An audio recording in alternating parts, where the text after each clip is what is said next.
Bonjour, voici l'analyse technique du CAC 40 pour la journée du lundi 19 juillet 2010 du site boursicoté.com. Alors aujourd'hui, encore une séance de baisse, hein. On est donc toujours dans la continuité ici de cette séance, de cette tendance baissière, hein, qui a débuté suite ici à l'apparition du pendu.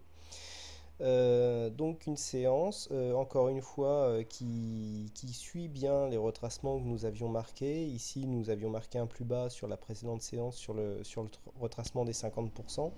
Et là, aujourd'hui, donc le plus bas de la dernière séance a quasiment fait office de résistance car nous sommes venus clôturer juste en dessous, hein, à savoir clôture à 3486,33. Donc on est sous le plus bas de la veille, hein, qui était à 3487. Donc on valide bien ici l'enfoncement du retracement à 50%. Donc il y a des chances pour qu'on aille jusqu'au 61,8. Si on n'allait pas ici attaquer ce Fibo assez rapidement, ça serait peut-être signe d'un retournement haussier. Toujours est-il qu'aujourd'hui, nous avons ouvert à 3476,07, hein, donc sur le plus bas de la séance. Nous avons marqué un plus haut à 3534,49 pour donc finalement clôturer à 3486,33. Bon, on perd 0,4% sur cette séance, hein, presque 14 points. Ce que l'on peut dire donc, c'est que en ouvrant ici sur un plus bas, en ouvrant donc sur le mini, sur le plus bas de la séance, et donc en allant marquer un point haut ici quasiment sur le retracement des 38,2, on est venu clôturer sous le 50%. Ça reste baissier, toutefois, cette figure ici, hein, on est sur un plus bas, donc il n'y a pas d'ombre basse. Cette figure est un marteau inversé. Alors le marteau inversé, en fait, c'est le pendant, c'est l'inverse du pendu, à savoir que c'est normalement un signal de retournement à la hausse dans une tendance baissière. Donc nous sommes bien dans une tendance baissière, puisque nous avons ici des plus bas de plus en plus bas et des plus hauts aussi de plus en plus bas. De plus, ici, nous marquons un plus bas sur la séance et l'ombre haute est minimum au moins 2 fois plus ample que la longueur du corps. Donc ici, marteau inversé tout à fait valide. Donc alors, comme le pendu, le marteau inversé pour être valide doit être confirmé sur la séance, sur la prochaine séance, donc la séance de demain, par une bougie haussière. Donc pour l'instant, on ne parle pas de signal de retournement, on va dire que c'est un pré-signal. Disons que la bougie principale est ici, mais comme pour le pendu, il faut qu'on confirme ici sur une séance haussière demain relativement puissante pour confirmer ici un signal de retournement. Ce que l'on peut dire aussi sur cette séance, c'est que le plus haut du jour, hein, à 3534,49, est venu ici buter sur la moyenne mobile 50 jours arithmétique, qui a donc fait office de résistance sur cette tendance, euh, ce qui impliquerait donc une continuité pour l'instant dans la tendance baissière.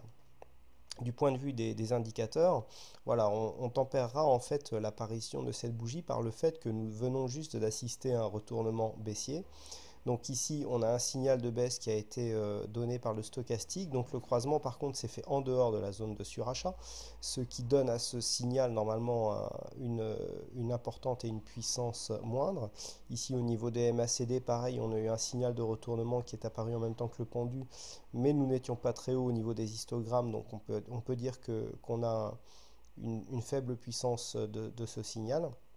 Il n'y avait que les volumes qui étaient venus ici sur des séances rouges, qu'on était venu au-dessus de la moyenne, qui ont confirmé en fait une réelle validation de ce retournement, hein, car nous avions eu des volumes croissants sur ce début de tendance baissière. Bon, ben là, les volumes sont un peu en deçà de la moyenne, ce qui implique certainement peut-être un essoufflement déjà de la baisse alors que nous sommes à peine à la moitié ici du retracement de cette tendance haussière. Donc ce que l'on peut dire, bon, pour les prochaines séances, on a toujours donc un risque de retournement. Donc surveiller demain l'apparition d'une bougie haussière qui pourrait préfigurer d'un retournement haussier court terme. Mais en attendant, en absence d'une telle bougie, nous sommes toujours ici dans une tendance baissière. Alors vous voyez bien que le gap ici a été totalement refermé cette fois-ci, hein, puisqu'il avait été partiellement sur la séance de vendredi. Donc le gap est refermé. Ça peut être aussi un signal de reprise haussière, hein. En général, on peut jouer les comblements de gap comme ça.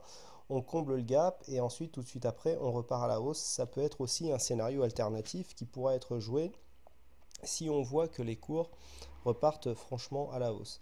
Si on s'en tient au retracement au FIBO, bon ben on s'aperçoit ici que le FIBO des 61,8 est à 3450. On a ici un support à 3455. Bon ben voilà, c'est la prochaine zone de support qu'il faudra surveiller sur les prochaines séances. Un enfoncement de ce support aurait une grosse probabilité de ramener les cours ici sur le support des 3350 dans un premier temps, voire les 3320 pour retracer la totalité de la tendance haussière que nous avions eue ici. Voilà donc ce que l'on peut dire sur cette séance. Ben, je tiens à vous remercier beaucoup d'entre vous qui m'ont envoyé des messages très sympas concernant les trades donnés sur le site, hein, notamment ici les prises de position courtes que j'avais données sur les analyses. Donc des questions aussi, a priori vous êtes assez nombreux à suivre ces signaux, des questions concernant le menu management. C'est vrai que quand je donne les signaux, en fait c'est pas vraiment des signaux, c'est des interprétations possibles sur des analyses. Euh, je donne en général un point d'entrée, un objectif. On me demande souvent où placer les stops. Alors personnellement, j'ai